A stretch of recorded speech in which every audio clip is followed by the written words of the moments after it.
to Nitrogarys Airsoft World. So this is our second instalment, and what I'd like to discuss this week is grenades, pyro particularly. My problem with pyro used on outdoor sites, even indoor sites for that matter, is running. I mean, like, in the real world, if you're in a combat situation and someone lobs a fused grenade at you, you're going to run like hell. Well, yeah, great. We're not in the real world, we're playing Airsoft, and somebody's spent £4, £5, £10 on a fused grenade that they're using, and they use it and everybody runs out. If it's like in a CQB situation in a building or something like that, they throw the grenade, they all run, somebody throws a grenade, they all run out, and then the grenade goes off, and then they all run back in. Nobody's achieved anything except the poor sod who's bought the grenade is now £4, £5, £6, £10 out of pocket, and nothing's been achieved. Why? Impact grenades are a slightly different matter, except through my experience, like if you're playing outdoors and it's this time of year, it's winter time, the ground's soft, they don't always go off because the ground's just too soft, there's not enough like impact to get the grenade off. So it kind of, what should be used as an excellent tactical tool is effectively becoming null and void. The only time you're ever going to get anybody with a grenade, and like, a legitimate grenade kill, is like if they make a mistake, if they sort of like don't run. So if they play fair, it's to me it's on a par with non-hit taking. It's one of those things where it can ruin a game, it can ruin your game, and like, if it's going to ruin your game, are you going to bother going back to that site? Are you going to bother buying grenades anymore? Like, everybody would moan like hell if someone ran into a room with their assault rifle on full auto and shot everybody in the room. They go, oh, it's a single shot. Yet nobody thinks twice about a grenade. Oh, right, it's a grenade, let's run. Or as I've heard it, oh look, a banger, run. It ruins a game. It ruins a game.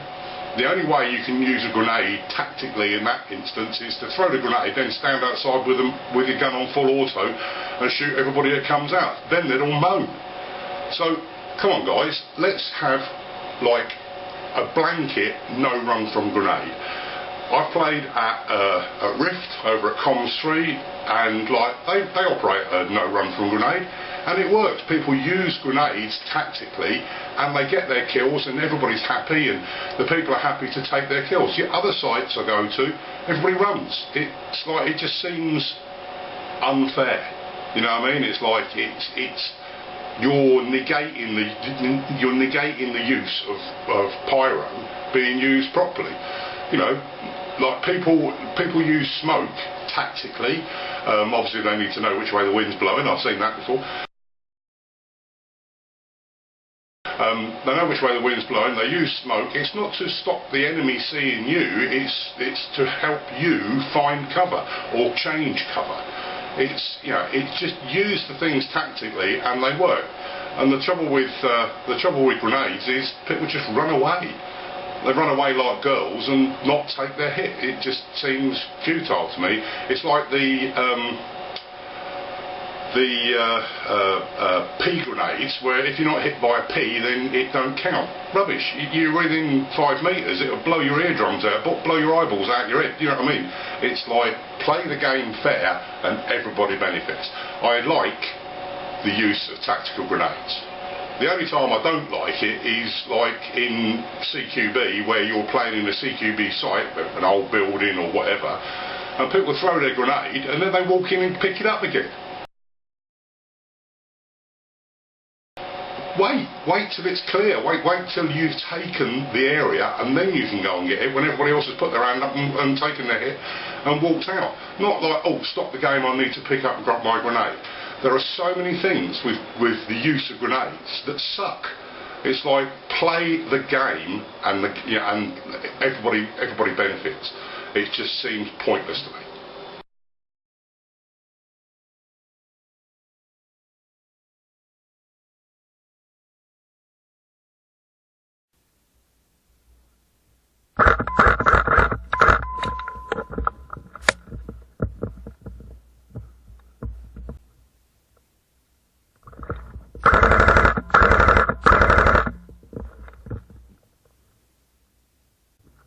Review we're going to do is another one of the ASR guns.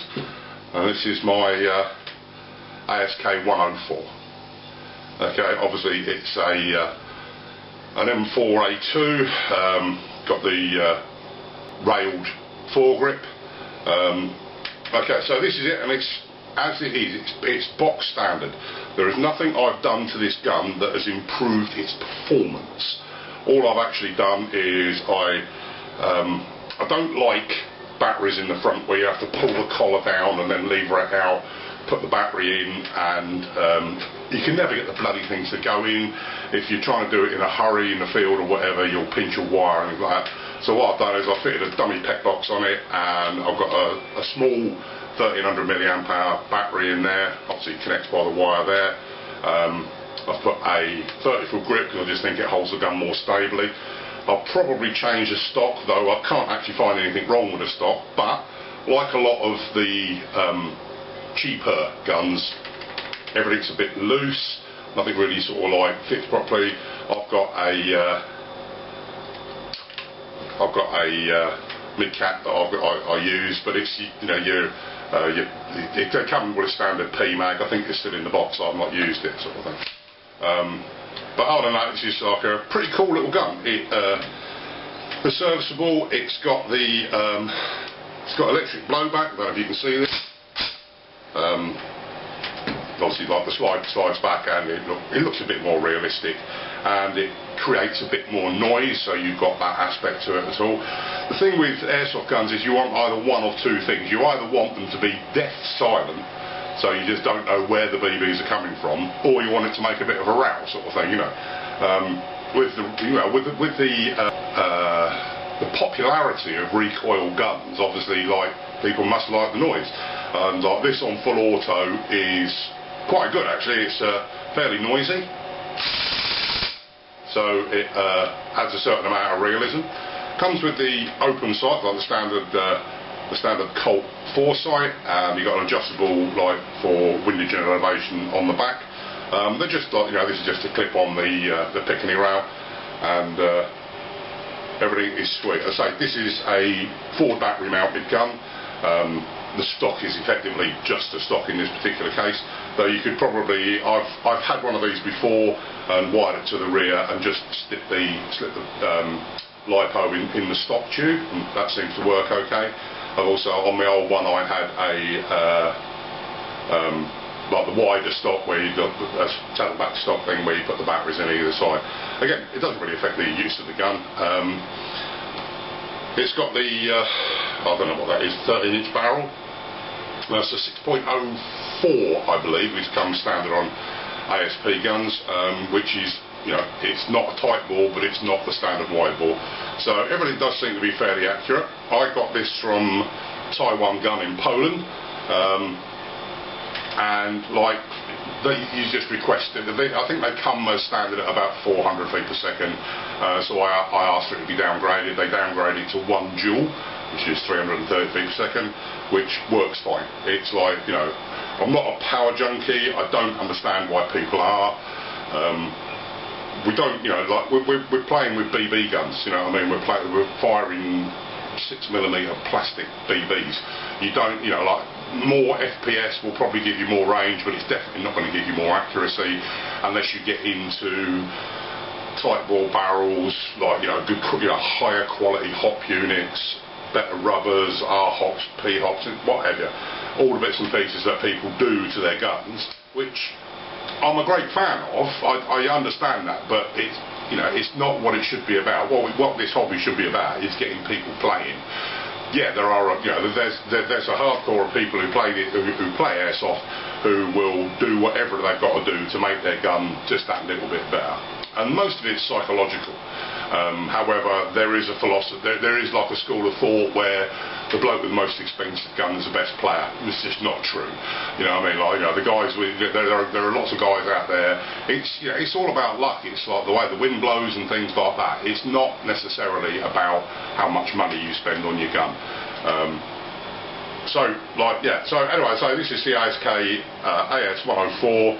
This is like the entry-level rifle that they do. This thing costs like about 150 quid. 150 quid, obviously the vertical grip and the pec box were things I did for my convenience.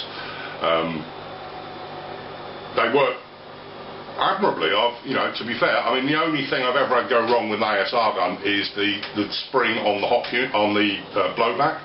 They are fragile. It's like, you know, it's getting an effect with a minimal amount of expenditure for the manufacturer, and you've got metal parts working on metal parts they wear, and like they either the hook on the end of the spring snaps off through tempering, or the little hook that it hooks onto on the slide itself breaks off.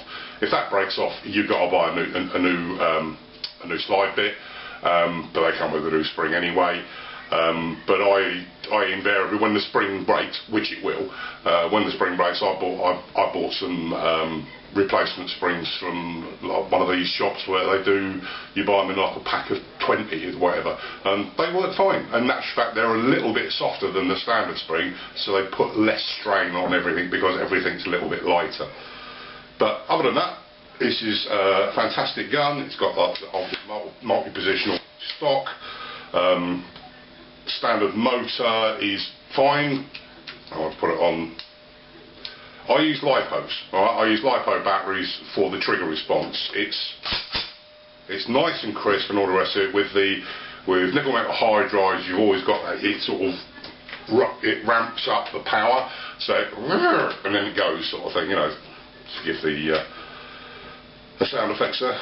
But other than that, it's just basically a standard etched M4 receiver, M4 lookalike receiver, standard M4 lookalike barrel. Everything is metal. The outer barrel's metal, the sights are metal, the receiver's metal, top and bottom, buffer tube's metal, the sights are made out of metal. Everything is metal that you can basically see, with the exception of the pistol grip, the magazine, and in this case the foregrip, the pec box and the stock itself. But if you wanted a all metal electric blowback M4, why would you buy anything else? There are other guns out there, but like, you know, they all cost more. And we're talking about people getting into the hobby.